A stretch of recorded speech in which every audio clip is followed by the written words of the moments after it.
Hello everyone! In this video, we'll see the majestic mountains that separate the Mediterranean from the central Anatolian region of Turkey, a waterfall that directly flows to the Mediterranean Sea, and a historical city center. So stay tuned. Thanks!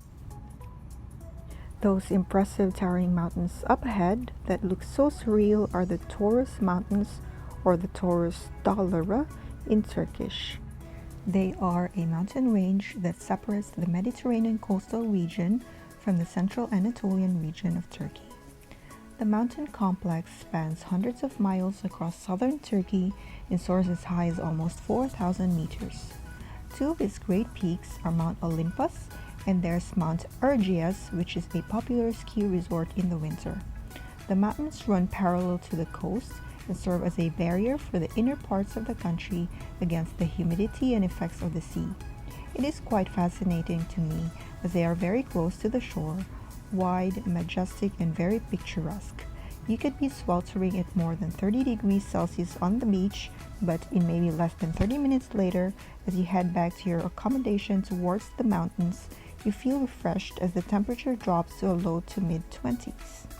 They are actually part of the Alpine Belt, or the mountain chain that extends from Europe to Asia that includes the Alps and the Himalayas. We hope to trek through those mountains one day. Now a quick break for snacks, cherry picking, and a little rest. Here we go. Organic cherries. We're having gözleme, a popular Turkish pastry which is like a turnover made of dough that is rolled thinly, usually stuffed with spinach, cheese, potato, mushrooms, minced beef or lamb, then brushed with butter or olive oil. Torbas. Sen Akdeniz. Akdeniz Torbas. We are back on the road after spending a few days in a small town called Dalyan. If you haven't seen our previous video, click the link in the description box. Don't forget to hit the subscribe button as well for more scenic and informative travel videos. We are taking the mountain route from Dalyan to the city of Antalya, which is about a 250-kilometer drive. From Istanbul, it's about 700 kilometers to Antalya. Driving in the southern coast of Turkey is such a delight. The scenery on the road is just so spectacular.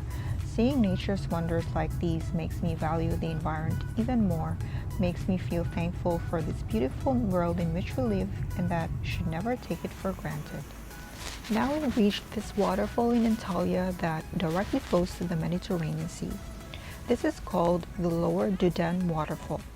This is the end part of the Duden Waterfalls, which are a group of waterfalls in the city that are formed by water from a recycle station a few kilometers northwest of this area. The current is quite strong and this creates a rainbow when sunshine hits the water spray thrown up by the waterfall. It's a good place to spend a few minutes to catch the sunset against the Taurus Mountains and the sea, and to have a stroll as there are also cafes and restaurants around. We were actually not meant to be here. It's an accidental discovery as Google Maps led us here after searching for only Duden Waterfall instead of Upper Duden Waterfall, where we intended to go. The Upper Duden Waterfall is much bigger and very interesting. We'll share our experience there in a separate video.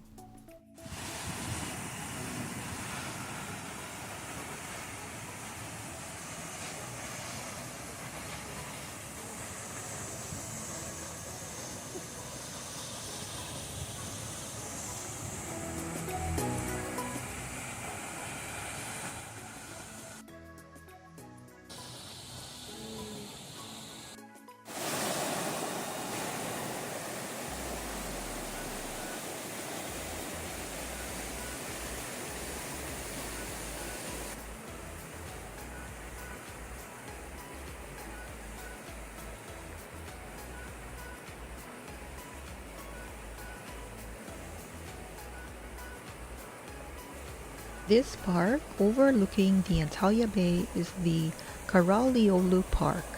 It leads to the historic city center or the old town of Antalya.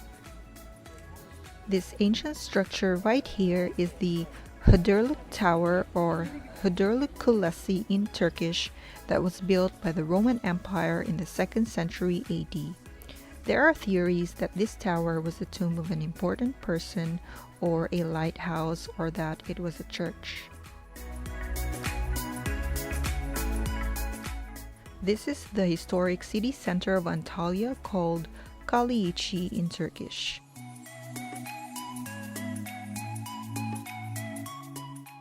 Its old walls are still intact, and its narrow, cobbled streets are lined with a mix of structures from the Roman, Byzantine, Seljuk, Ottoman, and modern Turkish Republic eras. Some of them are still homes, while the others have been converted into boutique hotels, pubs, cafes, restaurants, and different kinds of shops. You could easily get lost in its seemingly endless alleyways, as there is so much to explore around, and it gets really busy towards the end of the day.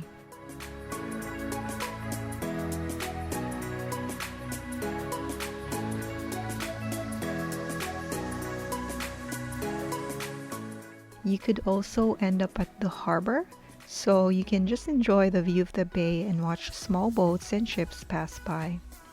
If you are ever in Antalya, this is one place you shouldn't miss. Just park there and then we'll walk to the beach there. Where we are supposed to turn left. The road is blocked. We'll just park there.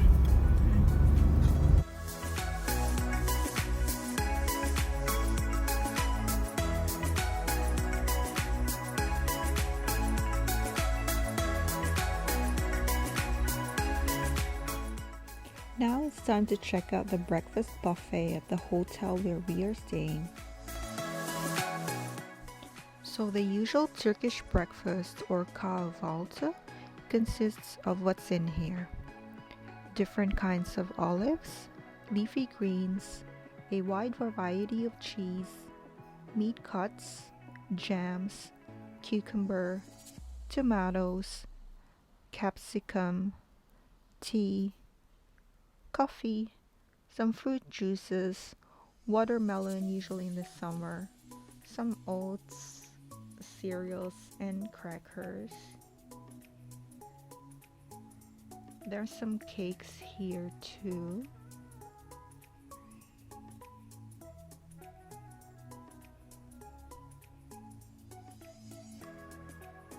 This one is called menemen, which is a Turkish version of creamy scrambled eggs with tomatoes, green capsicum, and spices cooked in olive oil.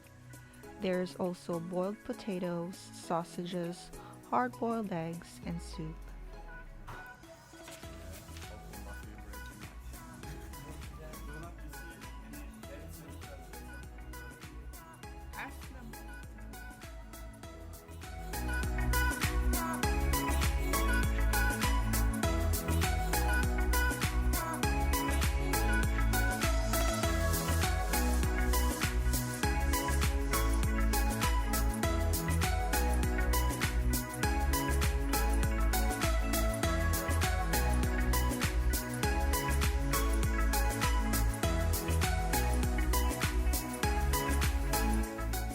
As usual, before I end this video, let me give you a room tour.